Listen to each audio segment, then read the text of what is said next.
చూసుకున్నట్లయితే సార్వత్రిక ఎన్నికలు ఎలా ఉండబోతున్నాయి ఏపీ వ్యాప్తంగా ఒక వారం వ్యవధి ఉంది.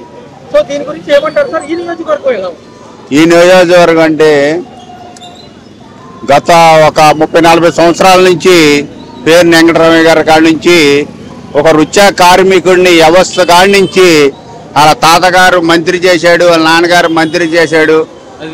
ఈ రోజున పేరు వెంకటరమయ్య గారు పేదల పెన్నిది ఈ మచిలీపట్నంలో ఇది. రెండోది కుర్రోడు కాడ విద్యా మంత్రుడు, యువ నాయకుడు, పట్టున్న మనిషి. కాబట్టి ఈ కాన్స్టిట్యూన్సీలో బైక్ ఎక్కి ఏది జరిగినా బైక్ ఎక్కి నేను ఉన్నాననే నాయకుడు ఎవరైనా ఉన్నారంటే మచిలీపట్నంలో పేరు వెంకటరమయ్య గారు, పేరుని కిట్టు గారు. మనం చూసుకున్నట్లయితే ఒక పక్క అభివృద్ధి సంక్షేమం ఎజెండా జగన్ గారు ఉన్నారు. ఉద్యోగ కల్పనతో కూడిన అభివృద్ధి అని చంద్రబాబు గారు అంటారు. అభివృద్ధి చెప్పు. వ్యత్యాసం ఎలా ఉందండి? ఎలా చూడాలి? అభివృద్ధి అంటే ఏదో 4 రోడ్లు వేసి 4 సిటీలు కడితే కాదు. అభివృద్ధి అంటే ఈ రోజున గత ప్రభుత్వాలు శంకుస్థాపనలు చేసి అయిపోయినాయి. కానీ ఇవాళ జగన్మోహన్ రెడ్డి గారు మచిలీపట్నం వచ్చినాక ఇవాళ 5 కిలోమీటర్లు 6 కిలోమీటర్లు పోర్టు పుడిచాడు. పోర్టు పూడిచాడు. అట్లాగే కాకినాడ కానించి చిత్తూరు దాకా 10 హార్బర్లు ఇచ్చాడు. జిల్లాకి ఒక మెడికల్ కాలేజ్ ఇచ్చాడు. మరి అభివృద్ధి అంటే ఏంటి? మచిలీపట్నం అభివృద్ధి. మచిలీపట్నం అభివృద్ధి అంటే చిరసాల కోరిక పోర్టు. ఆ పోర్టు చాలా మంది వచ్చారు స్వతంత్రం వచ్చినాక, ఎవరు చేయలేకపోయారు. కాబట్టి జగన్మోహన్ రెడ్డి గారు మాట అంటే మాట కట్టుబడి నాయకుడు.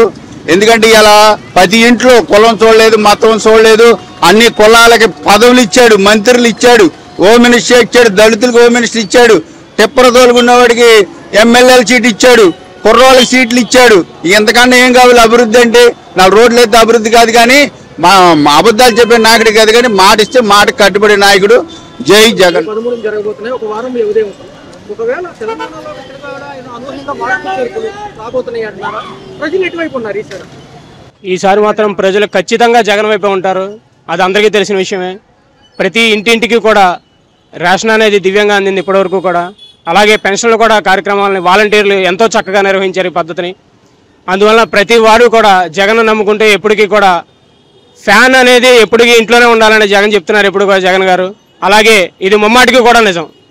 ఒక సంక్షేమ అభివృద్ధి ఎజెండా ఇంకొక చూసుకుంటే చంద్రబాబు నాయుడు వ్యతిరేకించడం నాడు నేడు గురించి ఈ ఉమ్మడి పొత్తు ప్రభావం మీరు చెప్పండి.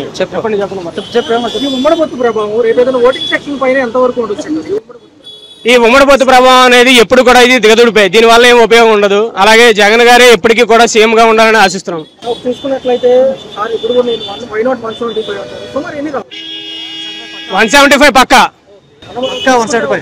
కొన్ని సంఘటనలు చూసుకున్నట్లయితే ఒక వారం రోజుల నుంచి శాశ్వత భూ హక్కు గురించి ఆల్రెడీ జగన్మోహన్ రెడ్డి గారు క్లారిటీ ఇచ్చారు. దానిపైన కొన్ని వార్తా సంస్థలు కానివ్వండి, ఛానల్స్ కానివ్వండి వేరే రకంగా ప్రచురిస్తున్నారు. నిజాలు ఏంటి? ఎలా ఉండబోతుంది? ఎట్టిన వాళ్ళు 190 చెప్తారు, అవన్నీ అవాస్తవాలు. అది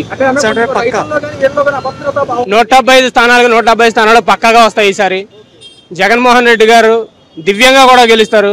మళ్ళీ మళ్ళీ మళ్ళీ మళ్ళీ కూడా ఈయన రావాలని కోరుకుంటున్నాం. తప్పనిగా ఈ నియోజకవర్గం ఎదురులేదు, దీనికి తిరుగులేదు. ఇక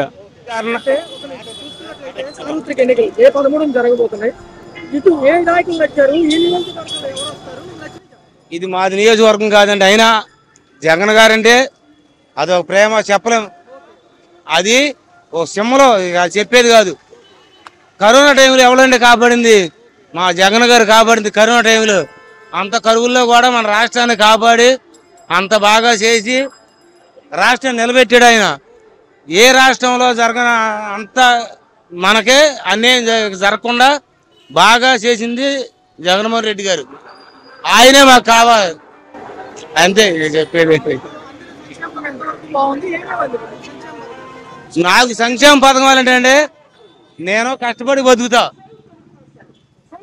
నాకు బియ్యము ఇవన్నీ శుభ్రంగా అందుతున్నాయి. మాకు పెన్షన్లు వచ్చేదేమి లేదు. కానీ నా పిల్లలకే అమ్మఒడి అవి మాత్రం నెంబర్ 1గా వచ్చినాయి. అది మేమే జగనే ఇంకెవరు చెబుతామండి. మే 13 జరగబోతుంది. అక్కడ అనూహ్యంగా కాంగ్రెస్ మార్పులు చేరుకుంటే జగన్మోహన్ రెడ్డేనండి. ఓకే, కొంత విశ్లేషణ అంటే ఏం నచ్చినాయి ఆయన? మాకు పనులు, మాకు అమ్మఒడి, మాకు చాలా అన్ని, మాకు పిల్లలకి చదువు, బుక్స్, షూస్ మొత్తం అన్ని కాడ మాకు మా పిల్ల వికలాంగులు, మా పిల్ల కాడ వచ్చిన డబ్బులు మాకు ఏది లోటు చేయలే ఆయన. మాకు ఆయనే దేవుడు, మాకు ఆయనే రావాలి. మాకు జగన్మోహన్ రెడ్డి వస్తేనే మాకు ఇదవుద్ది. ఆమె అంటే అలా నేను వద్దనుకుని వెళ్ళిపోయింది ఆమె. అది జరిగింది. ఉమ్మడి పొత్తులు కాదండి, అలాంటి పొత్తులు 50 వచ్చినా మా జగన్మోహన్ రెడ్డి. దానికి మాత్రం గ్యారెంటీ ఇస్తాను నేను. జగన్మోహన్ రెడ్డి మళ్ళీ జగనే 175కి 175 చెంచు కొడతానే, ఇక మాట్లాడే పని లేదు.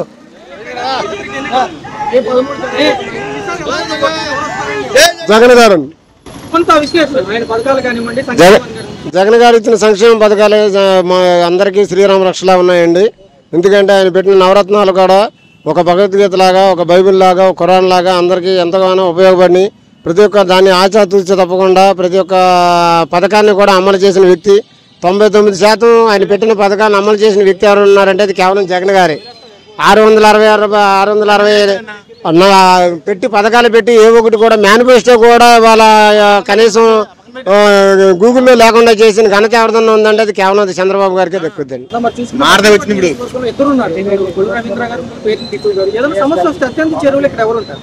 ప్రజా సమస్యలు తెలుసుకుంటాకి కావాల్సిన వ్యక్తి ఎవరైనా ఉన్నారంటే కరోనా లాంటి విపత్కర కాలంలో కూడా కేవలం పేర్ని గిట్టు గారు తన 3 సార్లు కరోనా వచ్చినప్పటికీ కూడా ఈనాడు కూడా తన ఇంట్లో లేకుండా హాస్పిటల్కే తన ఇల్లుగా భావించి తనతో ఉన్న వాళ్ళందరూ తన కుటుంబ సభ్యులుగా భావించి హాస్పిటల్లోనే తన జీవితకాలం 2.5 సంవత్సరాలు కూడా హాస్పిటల్లోనే పరిచయం చేశాడు. ఇంకో వ్యక్తి ఉన్నాడంటే అసలు హైదరాబాద్లో ఉన్నాడో విజయవాడలో ఉన్నాడో కూడా తెలియదు. ఎందుకంటే ఇప్పుడు వచ్చేసి మేము ఉన్నాం బాబు వస్తే మా భవిష్యత్తు, బాబు గ్యారంటీ, భవిష్యత్తుకు షూరిటీ అని అంటున్నారు. కానీ ఇది చెప్పుకుంటాకే బాగుంటుంది, సినిమా టైటిల్ కింద బాగుంటాయి, కానీ నిజ జీవితంలో మాత్రం వాళ్ళ వల్ల కాదు. ఇది